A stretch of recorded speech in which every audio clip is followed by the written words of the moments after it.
નમસ્કાર મિત્રો, આજના સૌથી અગત્યના સૌથી મોટા તમામ મિત્રો, તમામ ગુજરાતી મિત્રોને ખાસ તમામ ખેડૂત મિત્રો માટે સૌથી મોટા સૌથી ઇમ્પોર્ટન્ટ સમાચાર, ખેડૂતોને સૌથી મોટી ચેતવણી આપવામાં આવી છે। ગુજરાતની અંદર ગાજવીજ કરા સાથે વરસાદ પડવાનો છે, ગુજરાતની અંદર સંકટ આવવાનું છે। તો આ બાજુ એલપીજી સિલિન્ડર હવે મળશે નહીં। સરકારે નવો પરિપત્ર જાહેર કરી નાખ્યો છે। એલપીજી સિલિન્ડરને લઈને સૌથી મહત્વનો મોટો ફેરફાર, એલપીજીની અછત છે, કોમર્શિયલ સિલિન્ડર આપવાના આદેશ આપી દીધા છે। કોને સૌથી પહેલો સિલિન્ડર મળશે એના ઉપર સમાચાર। તો એલપીજી ગેસને લઈને ખુશ ખબર આવી ગઈ છે। સિલિન્ડરની અછત છે, સુરતમાં પડાપડી છે, તો સાથે સાથે પાણીની બોટલના ભાવ પણ વધારી દેવામાં આવ્યા છે।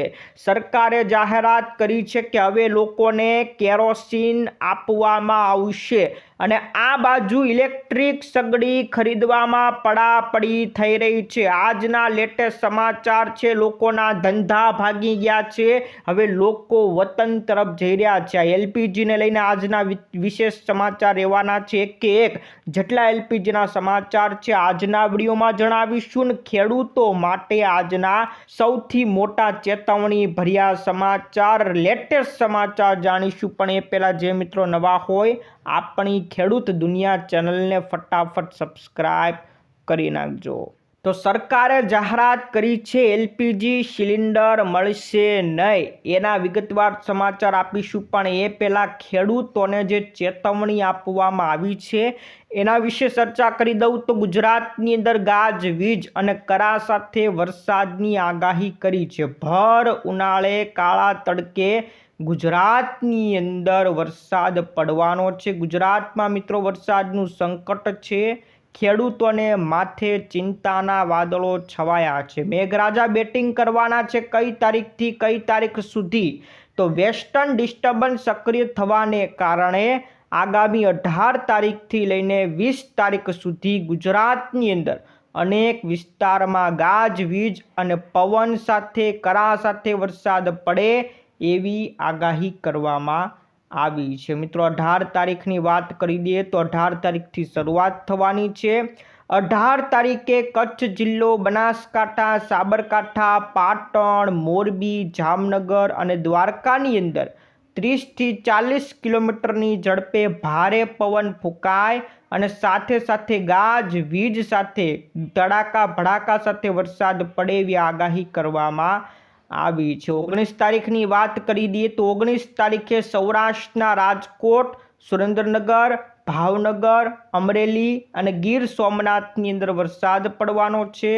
દક્ષિણ અને મધ્ય ગુજરાતની વાત કરીએ તો સુરત, તાપી, નર્મદા, વડોદરા જિલ્લાની અંદર મેઘ ગર્જના સાથે માવઠું થવાનું છે અને 20 તારીખે ગીર સોમનાથ, અરવલ્લી, મહીસાગર, દાહોદ જિલ્લાની અંદર પવન સાથે હળવા ઝાપટા પડશે। મિત્રો 18 તારીખ, 19 તારીખ અને 20 તારીખની અંદર છૂટાછવાયા સ્થળે ગાજવીજ સાથે વરસાદ પડવાનો છે। હવામાન વિભાગે કરા સાથે વરસાદ પડવાની કોઈ આગાહી કરી નથી, પરંતુ મિત્રો અંબાલાલ પટેલે આગાહી કરી છે। અંબાલાલે કીધું છે કે 18 તારીખથી લઈને 21 તારીખ સુધી વરસાદ પડશે, એમાં અમુક વિસ્તારની અંદર કરા પણ પડશે। આગાહી મિત્રો અંબાલાલ પટેલની છે, પણ હવામાન વિભાગે કરાની કોઈ વાત કરી નથી, ગાજવીજ સાથે વરસાદ પડે એવી આગાહી કરી છે। મિત્રો કઈ તારીખ લખી રાખજો, આગામી 18 તારીખ,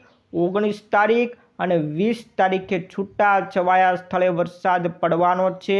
સરકારે ખેડૂતોને ચેતવણી પણ આપવામાં આવી છે। જ્યાં મિત્રો સરકારે કીધું છે કે ખેતરમાં તૈયાર થયેલા રવિ પાકને ભારે નુકસાન થવાના બીકથી ખેડૂતોમાં નિરાશા છે, ત્યારે તંત્ર હવે એલર્ટ થઈ ગયું છે। તમામ માર્કેટ યાર્ડને સૂચના આપી દીધી છે કે ખુલ્લામાં પડેલો ખેડૂતોનો જે જથ્થો હોય એને તાત્કાલિક સુરક્ષિત અને ઢાંકેલી જગ્યાએ ખસેડવામાં આવે, જેથી ખેડૂતોને કોઈ મોટું નુકસાન થાય નહીં. તો માર્કેટ યાર્ડોને સૂચના આપી છે કે ખેડૂતોનો ઉગાડો પાક હોય એને ઢાંકી દેવામાં આવે અને સુરક્ષિત જગ્યાએ પહોંચાડવામાં આવે. અને હવે મિત્રો લેટેસ્ટ સમાચાર ઉપર નજર કરીએ તો એલપીજી સિલિન્ડરને લઈને આખા દેશમાં અત્યારે હાહાકાર મચી ગયો છે. અને આ હાહાકાર વચ્ચે અલગ અલગ બધા સમાચાર આજના વિડીયોની અંદર આપવાના છે. સૌથી પહેલા સમાચાર એ લોકો માટે છે કે જેમના ઘરે પીએનજી કનેક્શન હોય. જ્યાં મિત્રો તમારા ઘરે પાઇપલાઇન દ્વારા ગેસ આવતો હોય, એટલે કે પીએનજી કનેક્શન તમે નખાવ્યું હોય, તો તમારા માટે એક ઝટકાવાળા સમાચાર મળી ગયા છે. હવેથી આ તમામ પીએનજી કનેક્શનવાળાને એલપીજી સિલિન્ડર મળશે નહીં, એલપીજી સિલિન્ડર આપવામાં આવશે નહીં.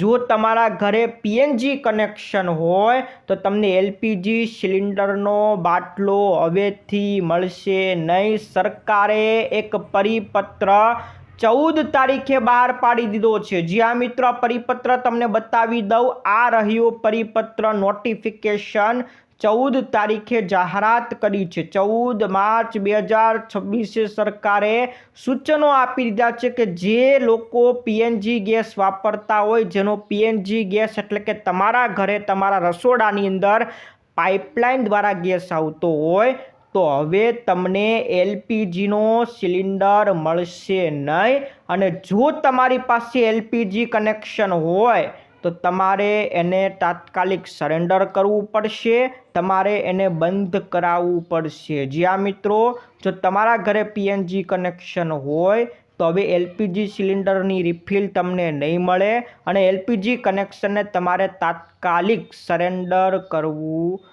પડશે. ફક્ત અને ફક્ત તમારે પીએનજી ગેસ જ વાપરવાનો રહેશે. અને એલપીજી સિલિન્ડર જે લોકો પાસે છે એમને પણ સૂચના આપી છે કે તમારે બ્લેકમાં સિલિન્ડર લેવાના નથી. એલપીજી સિલિન્ડરની જમાખોરી કે જો કાળાબજારી કરશો તો કડક કાર્યવાહી કરવામાં આવશે. પીએમ મોદીએ ખાતરી આપી છે કે આપણો પુરવઠો ઘટવાનો નથી, એટલે કોઈ ચિંતા કરતા નહીં, જમાખોરી કરતા નહીં તો કડક કાર્યવાહી કરવામાં આવશે. તમામ લોકો માટે મોટા સમાચાર હતા. એટલે તમામ મિત્રોને કહેવાનું કે સરકારી ઓઇલ કંપની કે પછી બીજા કોઈ પણ ડિસ્ટ્રીબ્યુટર પાસેથી ઘરેલું એલપીજી સિલિન્ડર રિફિલ કરાવી શકશે નહીં. આ પ્રકારના લોકો પાસે જો એલપીજી કનેક્શન હોય તો પણ તાત્કાલિક સરેન્ડર કરાવી દેવાનું છે. ગુજરાતના પ્રભારી ડીજીપી સુરત પોલીસને આદેશ કરવામાં આવ્યા છે કે વ્યક્તિ એલપીજી સિલિન્ડરની જમાખોરી કરે, કાળાબજાર કરે તો પણ કડક કાર્યવાહી કરવામાં આવશે. તો તમારા જેટલા પણ મિત્રોના ઘરે પીએનજી ગેસ હોય, પાઇપલાઇનવાળો ગેસ હોય, બધાને આ વિડીયો મોકલી દેજો. એમના માટે એક મોટો આદેશ કરવામાં આવ્યો છે. આ બાજુ હવે કોમર્શિયલ સિલિન્ડર મળવાના આદેશ આપી દીધા છે. કોમર્શિયલ સિલિન્ડર એટલે કે 19 કિલોનો સિલિન્ડર જે હોટલોની અંદર વપરાય છે એ આપવાના શરૂ થઈ ગયા છે. પણ સૌ પ્રથમ કોને મળશે એ પ્રાથમિકતા સૌ પ્રથમ જાણી લો. તો ઉધના તણાવ વચ્ચે કોમર્શિયલ ગેસ સપ્લાયની અંદર સરકારે માર્ગદર્શિકા જાહેર કરી છે કે હોસ્પિટલ અને એરપોર્ટ જેવા જે સેક્ટર છે કે જ્યાં ખૂબ જરૂરી હોય છે આવા બાટલાનું, એને સૌ પ્રથમ પ્રાથમિકતા આપવામાં આવશે. અને હોટલો છે, રેસ્ટોરન્ટ છે, એને સૌથી નીચેના ક્રમે મૂકવામાં આવ્યા છે. જ્યાં મિત્રો અલગ અલગ 8 સ્તરની અંદર આ બધાને મૂકવામાં આવ્યા છે. સૌથી ઉપલા સ્તરે એટલે કે સૌ પ્રથમ કોને ગેસનો બાટલો આપવામાં આવશે તો પહેલા નંબરે આવશે હોસ્પિટલ, શૈક્ષણિક સંસ્થાઓ, રેલવે અને એરપોર્ટને સૌ પ્રથમ પ્રાથમિકતા આપવામાં આવશે. બીજા નંબરે સરકારી કેન્ટીન અને સંસ્થાઓને બાટલા આપવામાં આવશે. ત્રીજા નંબરે રેસ્ટોરન્ટ અને ખાણીપીણીની દુકાનોને બાટલા આપવામાં આવશે. ચોથા નંબરે હોટલ અને ગેસ્ટ હાઉસને બાટલા આપવામાં આવશે. પાંચમા અને છઠ્ઠા ક્રમે ડેરી, બેકરી, કેટરર્સ અને બેન્ક્વેટ હોલને બાટલા આપવામાં આવશે. ત્યાર પછી ડ્રાય ક્લિનિંગ યુનિટ અને સ્પોર્ટ્સ સ્ટેડિયમને બાટલા મળશે। આવી રીતના સૌ પ્રથમ હોસ્પિટલો, રેલવે એ જે જરૂરિયાતવાળા છે એને આ કોમર્શિયલ સિલિન્ડર એટલે કે આવા બ્લુ કલરના 19 કિલોના બાટલા સોંપવામાં આવશે। આ બાજુ સિલિન્ડરને લઈને અત્યારે એવી અછત છે કે લોકોના ધંધા પણ ઠપ થઈ ગયા છે। જ્યાં મિત્રો કોમર્શિયલ સિલિન્ડર અત્યારે મળતો નથી। સુરતની અંદર હોટલો છે, રેસ્ટોરન્ટ છે, ત્યાં કોમર્શિયલ સિલિન્ડર મળતા નથી। જે ગેસનો બાટલો સરળતાથી મળતો હતો આજે 5,000થી લઈને 7,000 રૂપિયા બ્લેકની અંદર આ બાટલો વેચાય છે। આટલી મોંઘી કિંમતે ગેસ ખરીદીને નાસ્તો બનાવવો, નાસ્તો વેચવો એ નાના વેપારીઓ માટે પરવડે એમ નથી। તો ગેસની અછતે માત્ર ધંધા જ નહીં પરંતુ અનેક પરિવારોના રસોડા ઉપર પણ તરાપ મારી છે। સુરતની અંદર જે ધંધા ધમધમી રહ્યા હતા એ ધંધા હવે લાચાર થઈ ગયા છે। ત્યાંના જે નાના વેપારીઓ છે એ સુરત છોડીને પોતાના વતન તરફ હવે પાછા ફરી રહ્યા છે। એટલે એ લોકોનો ધંધો ઠપ થઈ ગયો એટલે પોતાના વતન તરફ ફરી રહ્યા છે। અત્યારે સિલિન્ડર બાટલાની અછત સર્જાઈ ગઈ છે। એની સાથે સાથે પાણીની બોટલો પણ મોંઘી થઈ ગઈ છે। જ્યાં મિત્રો પાણીની બોટલોને શું લાગુ પડે તો આંતરરાષ્ટ્રીય બજારની અંદર ક્રૂડ ઓઇલના ભાવની અંદર વધારો થયો છે। $100 પણ પાર વટાવી ગયો છે અને આ જ ક્રૂડ ઓઇલનો ભાવ વધવાથી પાણીની બોટલના ભાવ પણ વધી ગયા છે। પાણીની બોટલમાં ક્રૂડ ઓઇલ ક્યાં વપરાય તો જે પાણીની બોટલો જે પ્લાસ્ટિકની હોય છે એ આ ક્રૂડ ઓઇલમાંથી જ બનાવવામાં આવે છે। તો ક્રૂડ ઓઇલના ભાવ વધ્યા તો પાણીની પ્લાસ્ટિકની બોટલના ભાવ પણ વધ્યા અને એને જ કારણે પાણીની બોટલના ભાવ પણ વધી ગયા છે। અત્યારે પ્રતિ બોટલમાં ₹1નો વધારો ઝીકી નાખવામાં આવ્યો છે। એટલે કે 20 રૂપિયાની બોટલ હોય તો હવે તમારી પાસેથી ₹21 લેવામાં આવશે। તો પાણીની બોટલના ભાવ પણ વધી ગયા છે। આ બાજુ હવે લોકો ઇલેક્ટ્રિક સગડી ખરીદી રહ્યા છે, એમાં પણ પડાપડી કરી રહ્યા છે।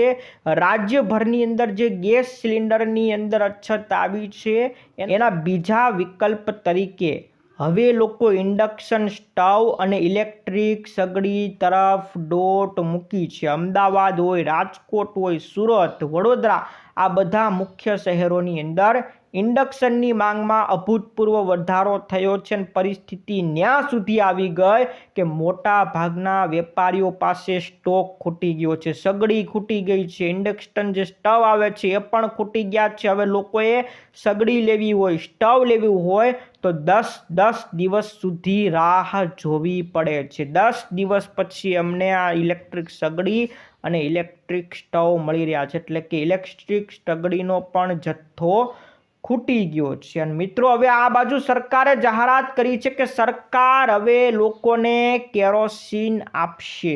જ્યાં મિત્રો રાજ્યના આદિજાતિ જિલ્લાઓ જે પછાત વર્ગના જિલ્લાઓ છે એના ગ્રામીણ વિસ્તારની અંદર અંત્યોદય અને PHH પરિવારોને કેરોસીનનો જથ્થો ફાળવાની કાર્યવાહી શરૂ કરી દીધી છે। તેના નિયમો જાહેર કર્યા છે। જે મુજબ કેન્દ્ર સરકારે ફાળવેલ 1452 ઊંકમાંથી દરેક જિલ્લાની અંદર 36,000 લીટર ફાળવણી કરવામાં આવશે। એમાં જે પરિવાર દીઠ તમને કેટલું મળશે તો પરિવાર દીઠ 5 લીટર કેરોસીન તથા સંસ્થા દીઠ તમને 25 લીટર કેરોસીન ફાળવવામાં આવશે। પણ આ કયા લોકો માટે છે? આદિજાતિ વિસ્તારના જે લોકો છે એવા ગ્રામીણ પરિવારો અને જે અંતરિયાળ છેવાડાના વિસ્તારો છે એમને આ કેરોસીન આપવામાં આવશે અને પ્રાથમિકતા મળશે। શાળા હોસ્ટેલમાં રહેતા બાળકો, મધ્યાહન ભોજન કાર્યક્રમ હેઠળની સંસ્થાઓ, રજિસ્ટર્ડ વૃદ્ધાશ્રમો, અન્ન ક્ષેત્ર બધી જગ્યાએ કેરોસીન ફાળવવામાં આવશે। તો સરકારે કેરોસીન આપવાની વાત પણ કરી નાખી છે। જે જગ્યાએ ગેસના બાટલા નથી પહોંચી શકતા એ જગ્યાએ કેરોસીન ફાળવવામાં આવશે। કારણ કે જે અંતરિયાળ વિસ્તારો છે, ગામડાઓ છે, ત્યાં તો 45 દિવસનો અંતરાલ રાખ્યો છે। એટલે કે એક સિલિન્ડર તમે ખરીદો પછી બીજો સિલિન્ડર ખરીદવો હોય તો તમારે 45 દિવસ રાહ જોવી પડશે. તો એ જગ્યાએ કેરોસીન આપવાની વાત કરી છે. તો હવે એક ખુશ ખબર પણ જાણી લો.